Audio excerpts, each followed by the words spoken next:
Kao što sam već rekla na početku predavanja, da bi se izvršila analiza internog i eksternog okruženja, neophodno je sprovesti istraživanje.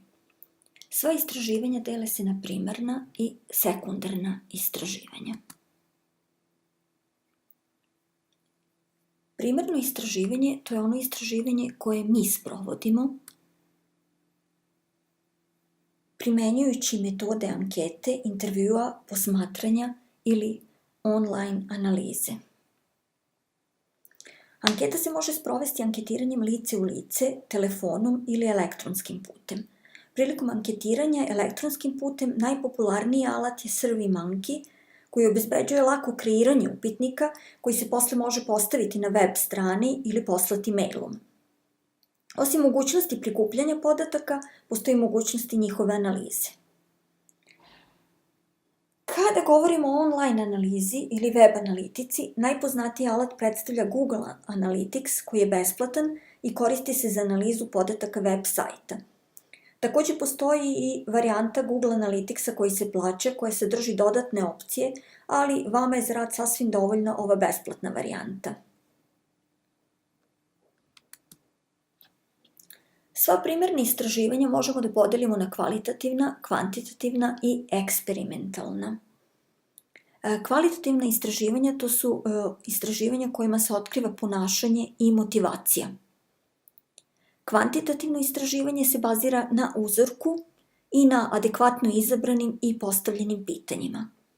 Eksperimentalna istraživanja dobijaju sve više na značaju jer ih je lako sprovesti na web sajtu. Znači, web eksperimenti postaju izuzetno popularni i jako puno se koriste pri analizi uspeha marketinških kampanja. Sekundarno istraživanje je istraživanje prilikom kog se koriste podaci koji su već dostupni. To su podaci koji obezbeđuju različiti vladini organi, naučni instituti, privredna komora, granska udruženja. To su podaci koji se dobijaju s različitih konferencija ili seminara, do kojih dolazimo koristeći stručne časopise, novine, godišnjake ili online podatke.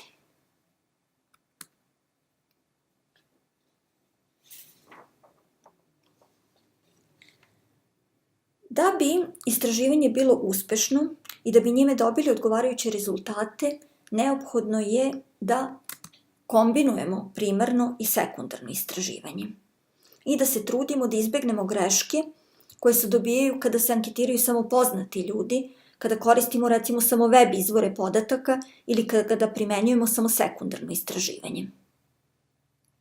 Pre nego što se odlučimo za sprovođenje istraživanja, treba da se utvrdi da li raspolažemo neophodnim resursima za sprovođenje istraživanja, da li imamo dovoljno novca, da li imamo ljude na raspolaganju, vreme, da li će se vrednost tih podataka dobijenih istraživanjem isplatiti, to jest da li će prevazići troškovi istraživanja.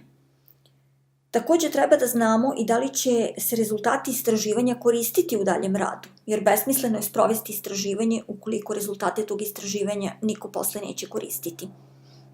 Obavezno treba da proverimo da li je neko u firmi to istraživanje već uradio, jer se dešava da u velikim preduzećima različita odeljenja sprovode razne istraživanja i možda je u okviru nekog svog istraživanja i projekta neko već sproveo istraživanje koje mi planiramo da sprovedemo. Uspeh istraživanja takođe zavisi i od toga kako se formuliše problem. Ako recimo kao problem postavimo da utvrdimo efektivnost reklamne kampanje, možda nećemo dobiti jasnu sliku jer ne znamo šta je tom kampanjom trebalo postići. Međutim, ako kampanju posmatramo u svetlu povećanja prodaje, situacija postaje jasnija.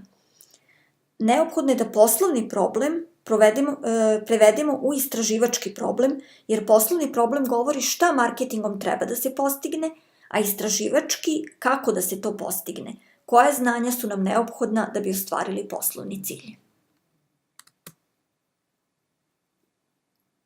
I evo sad recimo jedan primjer.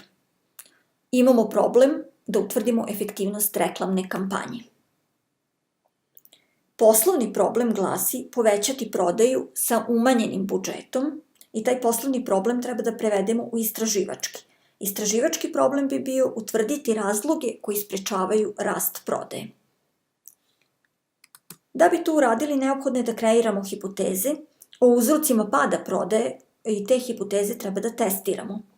Hipoteze mogu biti nedovoljno sredstava za reklamnu kampanju, neefikasna kampanja,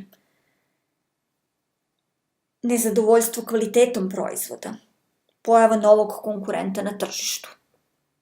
Znači, to mogu sve da budu stavke koje utiču na uzrok pada prodaje.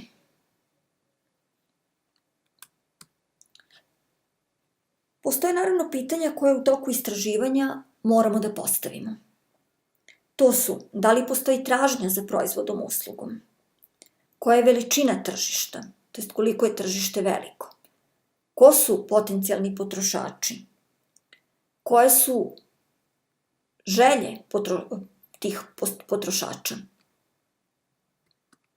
Da li različiti potrošači imaju različite potrebe? Kakva je platežna moć potrošača i koliko su spremni da plate za proizvod ili uslugu? Koliko često bi kupovali proizvod i uslugu? Šta utiče na njihovo ponašanje na tržištu? Kako koristiti odgovore na prethodna pitanja prilikom segmentacije, targetiranja i marketing aktivnosti koje se sprovode na tržištu?